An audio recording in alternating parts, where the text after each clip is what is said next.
పరిశుద్ధమైన బైబిల్ గ్రంథంలో నుండి ద్వితీయోపదేశకాండం 26వ అధ్యాయాన్ని చదువుకుంటాం. నీ దేవుడైన యెహోవా నీకు స్వాస్థ్యంగా ఇచ్చిన దేశమునకు నువ్వు వచ్చి దాన్ని స్వాధీనపరుచుకొని దానిలో నివసించినప్పుడు నీ దేవుడైన యెహోవా నీకు ఇచ్చిన నీ భూమిలో నుండి నువ్వు కూర్చుకొను భూఫలములన్నిటిలోనూ ప్రథమ ఫలములను తీసుకొని గంపలో ఉంచి నీ దేవుడైన యెహోవా తన నామమునకు మందిరమును ఏర్పరచుకున్న స్థలమునకు వెళ్ళి ఆ దినములలో నుండి యాజకుని వద్దకు పోయి యెహోవా మన పితరులకు ఇచ్చదనని ప్రమాణం చేసిన దేశమునకు నేను వచ్చి ఉన్న సంగతి నేడు నీ దేవుడైన యెహోవా సన్నిధిని ఒప్పుకొనుచున్నాను అని అతనితో చెప్పవలేను. యాజకుడు ఆ గంపను నీ చేతిలో ఉండి తీసుకొని నీ దేవుడైన యెహోవా బలిపీఠం ఎదుట ఉంచగా నీవు నా తండ్రి నశించున్న అరామి దేశస్థుడు. అతడు ఐగుప్తునకు వెళ్ళెను. కొద్దిమందితో అక్కడికి పోయి పరవాసి అయి గొప్పదియు బలమైనదియు విస్తారమైనదియు నాకు జనమాయను. ఐగుప్తీయులు మనలను హింసపెట్టి మనలను బాధపరిచి మన మీద కఠిన దాస్యం మోపగా మనము మన పితరుల దేవుడైన యెహోవాకు మొరపెట్టినప్పుడు యెహోవా మన మొరను విని మన బాధను ప్రయాసమును మనకు కలిగిన హింసను చూసెను.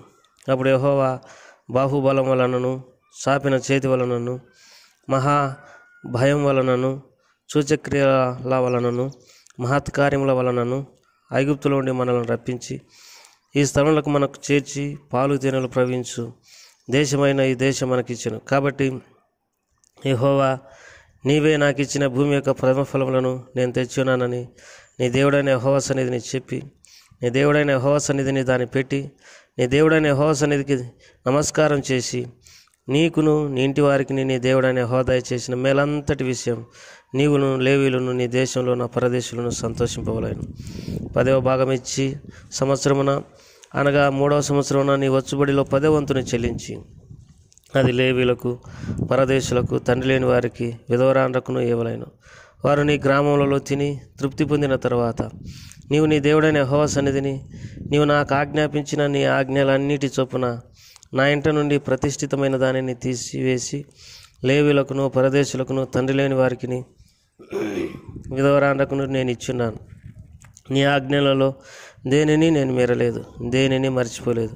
నేను దుఃఖంలో ఉండగా దానిలో కొంచెమైనను తినలేదు, అపవిత్రుడనై ఉండగా దానిలో దేనిని తీసివేయలేదు. చనిపోయిన వాని విషయమై దానిలో ఏది నేను ఇయ్యలేదు.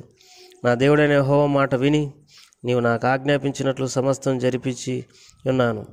నీ పరిశుద్ధాలయముకు ఆకాశముల నుండి చూసి నీ జనులైన ఇజ్రాయేలులను పాలు తేనెలు ప్రవహించు దేశము అని నీవు మా పితరులతో ప్రమాణం చేసినట్లు మాకిచ్చున్న దేశమును ఆశీర్వదించమని చెప్పవలెను. ఈ కట్టడలను విధులను గైకొనమని నీ దేవుడైన యెహోవా నీకు ఆజ్ఞాపించినాడు గనుక నీవు నీ పూర్ణ హృదయంతోనూ నీ పూర్ణ ఆత్మతోనూ వాటిని అనుసరించి నడుచుకొనవలెను. యెహోవాయే నీకు దేవుడై ఉన్నాడని నీవు ఆయన మార్గంలో యందు నడిచి ఆయన కట్టడలను ఆయన ఆజ్ఞలను ఆయన విధులను అనుసరించి ఆయన మాట విందువని నేడు ఆయనతో మాట ఇచ్చితివి.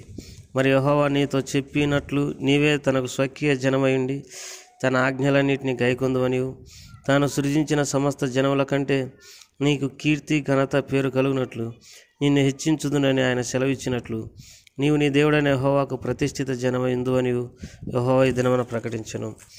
ప్రార్థన చేసుకుంటాం. ప్రేమగల తండ్రి, దయగల ప్రభా, పరిశుద్ధమైన దేవ, ఘనమైన దేవ, నీ పాదములకు వందనములు స్తోత్రము చెల్లిస్తూ నేను స్తుతిస్తూ ఆరాధిస్తూ ఉంటున్నాం. మరొకసారి నీ పాద సన్నిధిని సమీపించి నీ వాక్యాన్ని చదువుకోవడానికి ధ్యానించడానికి మీరు ఇచ్చినటువంటి శ్రేష్టమైన సమయాన్ని బట్టి వందనాలు. పరిశుద్ధమైన దేవ, దుష్టుల ఆలోచన చొప్పున నడవక పాపుల మార్గాన నిలవక అపాసకులు కూర్చున్న చోటును కూర్చుండక యెహోవా ధర్మశాస్త్రం నందు ఆనందించు దివారాత్రము దాన్ని ధ్యానించువాడు ధన్యుడని సెలవిచ్చినావు. ప్రభా, నీ వాక్యము మా హృదయములను బలపరిచేదిగాను తృప్తినిచ్చేదిగాను మా ఆత్మీయ దాహంను తీర్చేదిగాను ఉన్నందుకే స్తోత్రములు. దేవా, మీరు నీ వాక్యము ద్వారా నీవు మాకు ప్రత్యక్షపరచుకును దేవుడు అయినందుకే స్తోత్రములు. ఈ సమయంలో ద్వితీయోపదేశకాండం 26వ అధ్యాయాన్ని చదువుకోవడానికి సహాయపడుతూ వచ్చినావు. ఇందులో కొన్ని వాక్య భాగాలను ధ్యానించుకోవడానికి సహాయపడమని మీ రక్త ప్రోక్షణ కిందికి నన్ను కూడా తీసుకుని వస్తూ నీ ప్రజలకు వినగలుగు బుద్ధి పుట్టించమని యేసు ప్రభువారి శ్రేష్టమైన నామం పేరట స్తుతించి ప్రార్థించి అడిగి వేడుకుంటున్నాం తండ్రి. ఆమేన్. ప్రియమైన సోదరి సోదరులారా, ఈ దినం మనం ద్వితీయోపదేశకాండం 26వ అధ్యాయాన్ని చదువుకున్నాం. ఇక్కడ మరి దేవుడు ఇజ్రాయెల్ ప్రజలకు ఏమని సెలవిచ్చినాడంటే, నీకు స్వాస్థ్యంగా ఇచ్చున్న దేశంలో నువ్వు దాన్ని స్వాధీనపరుచుకున్న తర్వాత నీ భూమి పంటలో మరి ప్రథమ ఫలములను తీసుకొని గంపలో ఉంచి నీ దేవుడనే యెహోవాకు తన నామమున మందిరం ఏర్పరచుకున్న స్థలమునకు వెళ్ళి ఆ దినములలో నుండి యాజకుల యొద్దకు పోయి, యెహోవా మన పితరులకు ఇచ్చదని ప్రమాణం చేసిన దేశంలోకి నేను వచ్చిన సంగతి నేడు నీ దేవుడైన యెహోవా సన్నిధిని ఒప్పుకొనుచున్నానని అతనితో చెప్పలేను. కాబట్టి ప్రథమ ఫలములను తీసుకొని దేవుని మందిరానికి రావాలి. దాని ఉద్దేశం ఏంటంటే, దేవుడు తాను వాగ్దానం చేసినట్టు పాలు తేనెలు ప్రవహించుతున్న దేశానికి నన్ను తీసుకొని వచ్చినాడని ఒప్పుకోవడమే దాని అర్థం. ప్రథమ ఫలములను మనము మరి దేవుని యొద్దకు తీసుకొని పోతుంటున్నాము అని ఇజ్రాయేలీలు అనుకునేటప్పుడు దాని అర్థం ఏంటంటే, దేవుడు మనలను వాగ్దానం చేసిన దేశానికి తీసుకొని వచ్చినాడు. తాను మాట ఇచ్చి నెరవేర్చినాడు. అది పాలు తేనెలు ప్రవహించు దేశం. ఎందుకనంటే, మరి నీ తండ్రి అరామీ దేశస్థుడు. అరామీ దేశస్థుడు అంటే సిరియా దేశస్థుడు, అంటే నశించున్నటువంటి వాడు. అయితే దేవుడు అతనికి తోడవిండి మరి అతన్ని బలమైనటువంటి జనముగా చేసినాడు. వారిని ఐగుప్తులో దేవుడు ఎంతగానో కాపాడుతూ వచ్చినాడు. ఐగుప్తులు వారిని బాధ పెట్టినప్పుడు, హింస పెట్టినప్పుడు, కఠినమైనటువంటి దాస్యం చేసినప్పుడు, దాస్యం వారి మీద మోపినప్పుడు దేవుడు వారిని కాపాడుతూ వచ్చినాడు. అయితే ఐగుప్తు దేశంలో ఉండి గొప్ప మరి తీర్పులతో, మరి మహత్కార్యములతో, సూచక్రియలతో, భయంకరమైనటువంటి క్రియలతో వారిని ఐగుప్తులో నుండి బయటికి తీసుకొచ్చినాడు. తీసుకొని వచ్చి దేవుడు వారికి వాగ్దానం చేసిన దేశంలోనికి వారిని తీసుకొని పోయినాడు.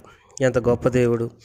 భూఫలములు అనగా ప్రథమ ఫలములను తీసుకొని గంపలో ఉంచి దేవుని మందిరానికి పోయినాడు అని అంటే అర్థం ఏంటంటే, దేవుడు నన్ను జ్ఞాపకం చేసుకొని బాధ నుండి హింస నుండి విడిపించినాడు, నన్ను ఆశీర్వదించినాడు, నశించున్న నన్ను జ్ఞాపకం చేసుకున్నాడు అని అర్థమే. ప్రియమైన సోదరి సోదరుడా, ఒకవేళ నువ్వు కష్టపడి నీ భూమి పండినప్పుడు నువ్వు దేవుని మందిరానికి ప్రథమ ఫలములను తీసుకొని వచ్చినప్పుడు అర్థం ఏంటంటే, దేవుడు నన్ను జ్ఞాపకం చేసుకున్నాడు, బలహీనుడనైనా నన్ను జ్ఞాపకం చేసుకుని నా భూమి విస్తారంగా పండున్నట్లుగా చేసినాడని తెలియజేయడమే. అంతేకాదు, ఎవరైనా ఉద్యోగంలో తమకు వచ్చిన దాంట్లో కొంత దేవునికి మరి భాగం తీసి పెట్టినారంటే అర్థం ఏంటంటే, దేవుడు నాకు ఉద్యోగం ఇచ్చి మరి కాపాడి మరి భద్రపరిచినాడు, నా శ్రమలు నా కష్టాలన్నింటినీ జ్ఞాపకం చేసుకున్నాడు, నా కుటుంబాన్ని జ్ఞాపకం చేసుకున్నాడు అని తెలియజేయడమే. కాబట్టి దేవుని యొక్క ప్రేమను గుర్తు చేసుకోవడమే ఈ ప్రథమ ఫలములను దేవునికి అర్పించడం అంటే అర్థం. రెండవది 12వ వచనం, ద్వితీయోపదేశకాండం 26వ అధ్యాయం 12వ వచనం. 10వ భాగం ఇచ్చు సంవత్సరమున అనగా 3వ సంవత్సరమున నీ వచ్చుబడిలో 10వ వంతుని చెల్లించి అది లేవీలకు పరదేశులకు తండ్రి లేని వారికి ఎదురాండకు ఇవ్వలేను. వారు నీ గ్రామంలో తిని తృప్తి పొందిన తర్వాత నీ దేవుడైన యెహోవా సన్నిధిని నీవు నాకు ఆజ్ఞాపించిన నీ ఆజ్ఞలన్నిటినీ చొప్పున నా ఇంటి నుండి ప్రతిష్ఠితమైన దాన్ని తీసివేసి లేవీయులకును పరదేశులకును తండ్రి లేని వారికి నిదూరాండకు నేను ఇచ్చున్నాను. నీ ఆజ్ఞలలో దేనిని నేను మీరలేదు. తర్వాత 10వ భాగం మనం దేవునికి ఇవ్వాల్సినటువంటి వారమైతున్నాం. మనం సంపాదించుకున్న దాంట్లో 10వ భాగం ఇవ్వడం అంటే అర్థం ఏంటంటే, నేను దేవుని ఆజ్ఞలను మీరటం లేదు. దేవుని వాక్యంలో మలాకి గ్రంథం 3లో రాయబడినట్టు, మరి మనుషుడు దేవుని యొద్ద దొంగిలునా అయితే మీరు నా యొద్ద దొంగిలిచున్నారు. ఏ విషయంలో నేను దొంగిలిచున్నానని మీరందరూ నా మందిరంలో ఆహారం ఉన్నట్లుగా ప్రతిష్టార్పణలు మరి 10వ భాగం తీసుకొని రారు. అలాగూ చేసి చూడండి, ఆకాశపు వాకిళ్ళు పటజాలని విస్తారమైన దీవెనలను మీ మీద కుమ్మరించదనని దేవుడు సెలవిస్తుంటున్నాడు. ఎవరైనా మరి 10వ భాగం పాత నిబంధన ప్రకారం వారు దేవుని మందిరానికి తీసుకొని రాకుండా మరి వారు ఖర్చు పెట్టుకుంటున్నారంటే అర్థమైందంటే వారు దేవుని ఆజ్ఞను అతిక్రమిస్తుంటున్నారు. అంటే ఎందుకు 10వ భాగం మనం తీసుకొని రావాలి అని అంటే, లేవీలు బతుకున్నట్లుగా, పరదేశులు, తండ్రి లేని వారు, విధవరాన్లు మరి సంతోషంగా జీవించినట్టుగా, మరి దేవుని కార్యాలు జరిగినట్లుగా వారు దేవుని మందిరానికి మరి 10వ భాగమును తీసుకొని రావాలని. అయితే మరి దేవుని వాక్యంలో మరి కొత్త నిబంధనలో అంతకంటే శ్రేష్టమైనటువంటి పద్ధతి ఇంకా దేవుడు మనకు తెలియజేస్తూ ఉంటున్నాడు. కొరింథీయులకు రాసిన పత్రికలో మనము ఈ వాక్య భాగాన్ని చదువుకుంటాం. మరి ప్రతివాడు తాను వర్ధిల్లిన కొలది దేవునికి ఇవ్వాలనని దేవుని వాక్యంలో రాయబడింది. ఎందుకంటే మరి 10వ భాగం కంటే ఇది ఇంకా శ్రేష్టమైనటువంటి పద్ధతిని దేవుడు మరి దేవుని ప్రజలమైన మనకు కొత్త నిబంధనలో నేర్పినాడు. ఎందుకంటే ఉత్సాహంగా ఇచ్చేవారిని ఆయన మరి ఆశీర్వదిస్తాడు. సనుకొనక గనుకొనక బలవంతంగా కాక ఉత్సాహంగా ఇచ్చేటటువంటి వారిని దేవుడు ఆశీర్వదిస్తాడు. 2 కొరింథీ 9వ అధ్యాయంలో ఈ మాటలను చదువుకుంటాం. చూడండి 6వ వచనం నుండి, కొంచెంగా విత్తువాడు కొంచెంగా పంట కోయును, సమృద్ధిగా విత్తువాడు సమృద్ధిగా పంట కోయును అని ఈ విషయమే చెప్పవచ్చును. సనుకొనకయు బలవంతంగా కాకయు ప్రతివాడు తన హృదయంలో నిశ్చయించుకున్న ప్రకారం ఇవ్వలేను. దేవుడు ఉత్సాహంగా ఇచ్చేవారిని ప్రేమించును. మరియు అన్నిటి యందు ఎల్లప్పుడూ మీరు సర్వ సమృద్ధి గలవారై ఉత్తమమైన ప్రతి కార్యం చేయుటకు దేవుడు మీడల సమస్త విధములైన కృపను విస్తరింపజేయగలడు. ఇందు విషయమై అతడు వెదజల్లి దరిద్రులకు ఇచ్చును, అతని నీతి నిరంతరం నిలుచును అని రాయబడి ఉన్నది. విత్తువానికి విత్తనమును తినుటకు ఆహారం దయచే దేవుడు మీకు విత్తనం దయచేసి విస్తరింపజేసి మీరు ప్రతి విషయంలో పూర్ణ ఔదార్యము భాగ్యం గలవారగునట్లు మీ నీతి ఫలములను వృద్ధి పొందించును. కాబట్టి దేవుని ప్రజలారా, ఇప్పుడైతే మనము ఔదార్యం కలిగినటువంటి వారంగా ఉంటామో, ఉత్సాహంగా ఇచ్చేటటువంటి వారంగా ఉంటామో, మరి మనము దేవుని నుండి ఎంతో ఆశీర్వదించబడతాం. దేవుని వాక్యంలో ఈ మాట్లాడబడింది, వెదజల్లి అభివృద్ధి పొందువారు కలరు, తగిన దానికంటే తక్కువ ఇచ్చి లేమిడికి వచ్చేవారు కలరు అని దేవుని వాక్యంలో రాయబడింది. కాబట్టి మనము దేవునికి మరి ఇచ్చు విషయంలో ఎంత మాత్రము మరి సనుక్కొనక గొనుక్కొనక పిసినారితనంగా కాక ఇవ్వలేను. మన కష్టార్జితంలోనిది సంతోషంతో దేవునికి ఇస్తుంటున్నప్పుడు దేవుడు ఎంత మాత్రము మరి తక్కువ చేయడు, తాను ఆశీర్వదిస్తాడు, దీవిస్తాడు. అయితే చాలాసార్లు మనం మరి దేవునికి ఇవ్వడానికి ఇష్టపడక, మరి ఎంతో దేవుని వాక్యం తెలిసినటువంటి వారు కూడా దేవునికి ఇవ్వడానికి ఇష్టపడక ఎంతో దారిద్ర్యమును, అనారోగ్యమును, సమస్యలను, ఆ నెమ్మది సమాధానం లేనటువంటి స్థితిని, శాపాన్ని అనుభవించేటటువంటి వారుగా ఉన్నారు. ఎంతో ఆత్మలో తృప్తి లేని జీవితాన్ని జీవించేటటువంటి వారుగా ఉన్నారు. కనుక మరి మనము వెదజల్లి అభివృద్ధి పొందాలి. ఎందుకంటే మనకిచ్చిన ఈ కొద్దిపాటి కాలము వెదజల్లకపోతే ఆత్మలు రక్షించబడవు. ఆత్మలు రక్షించబడకపోతే మనం ప్రభును సంతోషపెట్టు వారంగా ఉండం. ప్రభు ఆ రీతిగా సహాయపడుగాక. ప్రేమగల తండ్రి, ఈ మాటలన్నింటినీ మా కొరకు ఆశీర్వదించమని, విన్న వారిలో కార్యం జరిగించమని యేసు ప్రభువారి నామమున పేరట వేడుకుంటున్నాం తండ్రి. ఆమేన్.